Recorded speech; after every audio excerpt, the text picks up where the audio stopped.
Waan bara amma keessa jirru kana yoo dubbatanis dubbii yoo dhiisanis akka isaan nama dhiba jechuudha. Dhugaa rabbii xalaanni ofii kan waliin nyaatanitu deebi'ee nama nyaata jechuudha. Kan gaafa rakkoo nama isa bukkee dhaabbatan irraanfate jireenya biyya ormaa ishee hin guunne ishee jiraatti nama liqimsituuf jecha dabarsee ijoollee qabeenya isaaniirraa xaraqsiisee gara biyyaa galche jechuudha. Mee ilaalame amma gaafa abbuun kunii sargiisaa godhate Galaanaa fi Ayyuumoo eenyu jedhamu citti isheen qalloo kun bukkee dhaabatanii akka abbaatti gaabii uffisanii diggisanii dhugaa rabbii. Maalii guyyaa gaafa isa kaan waa hafugaa isa qanii lafaa wajjin nyaatanii dhuganii tiiktookii kanarrattis wajjin sirban sanuu haa dhiisu haa irraanfatu. Gaafa sargiisaa bukkee dhaabatanii akka abbaatti gaabii irra buusani. Akkamiin seenaan kuni sammuu isaa keessaa badee ofii jiraachuuf je'ee, ofii nyaachuuf je'ee, ofii guddachuuf je'ee ijoollee qabeenya isaanii irra xaraqsiisee gara biyyaa galcha. Isaanoo yoo fayyaa nagaa ta'anuu kun Kuweetii deemanii hojjetatu, Bahaareeni deemanii hojjetatu. Maaliif maftii qabu? Birrii qabu akkuma isaa. Akkuma innillee hamma isaaniiyyuu birriin qabu. Isaanillee of ta'aniyyuu suuqii bareedaa akkana wayyaa aadaa Oromoo banatan mitiire.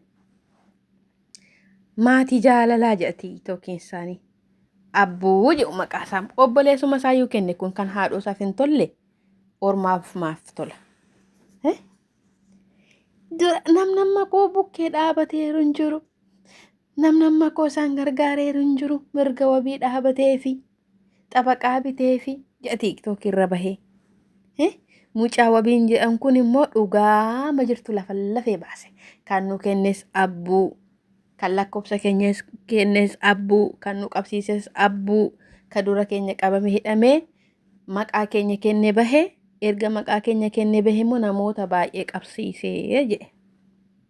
Dhugaa jirtu dubbannee lafa nutti dhihee bullaa dhihee mucaa miskina dhugaa rabbii ayyoon qabameeyyuu rakkoon qabu. Hamma nama kana hunda lafa lafumoo nama tokko kenneen bahu nama lama qabsiiseen bahu nama amma kana maal gochuu qabsiisame? Maal ofittoon kun ofiif jiraata malee nama sakaaniif hin yaadu jechuudha. Haadha garaa inni ishee akkasii kana. Ofii ammasitti akka waan inni badii hin qabneetti rakkoon isaanii cimaadha. Baay'ee ulfaata waa'een isaanii waa'een galoofaa jedha TikTok irra taa'ee afaan sabbana isaati 24.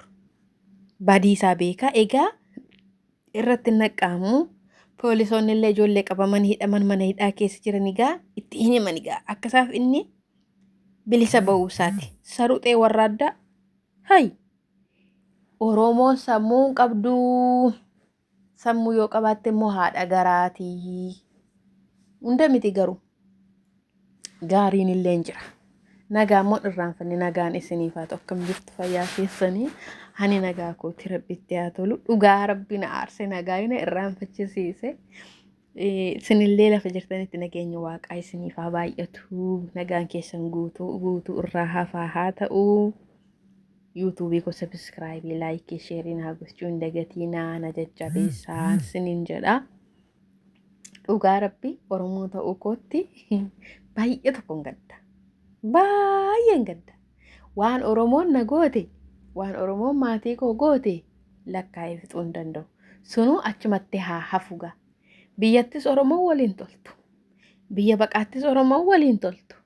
Mee eessatti biyya guddatte kana keessatti Oromoon kan walii tolaa jirtu. Waan akka Ameerikaa, Kanaadaa, Awustiraaliyaa waan akkasii kana keessatti dhugaa rabbi wal arraabdee jiraatti. Amma mucaan kun kan inni ijoollee amma kana qabsiisu ofii laffatanii dafqanii xaaranii jiraatu. Mee maal naa godhii fi amma kana isaan inaafee qabsiisame. Ofii isaa gaa Dubaay keessa taa'ee abbaa makiinaa abbaa mana biillaa ta'uu fi gaammassaa akka hin tura hin bula malee dhugaa rabbitti rabbi qabsiisee numa gara biyyaa galcha.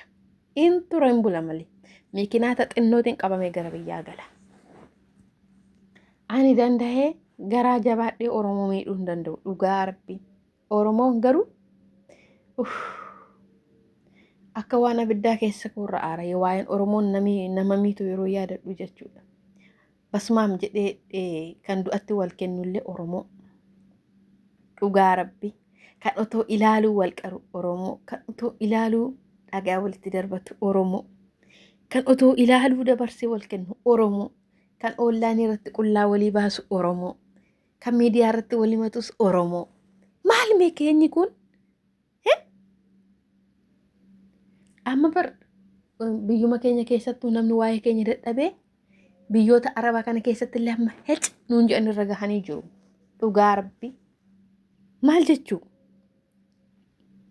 Silaa ofii dalagatanii jiraatu. Mana isaa dhaqanii san kajeelanii. Mana isaa dhaqanii san cannaqanii. Maaliif amma ijoollee humna dafqa keessatti iddoo keessa xoroorfachaa gaafa argattee nyaachaa gaafa abdee taa'a jiraattu maal naa godhee sassabsisee gara biyyaa galcha.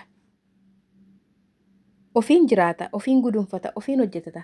Maaltu sammuu baaduu qofoo hiyyaaki. Nama akkasii kana abboo dhugaa rabbii kan jireenya namaa baxabbatu kan ofiif malee namaaf hin yaanne kan garaasaaf malee namni hin beelaa addaan hirannaa kan hin beekne harka wayyaa jalaan kan nama fixu nama akka kanaa kana. TikTok irra immoo sa'aatii 24 taa'ee afaan bana. Anatu wajjin rakkate, anatu xabaqaa bitee fi astuu fanatti akkas godhee galaana nyaate. Hojii isaanirraa isaan ari'ate.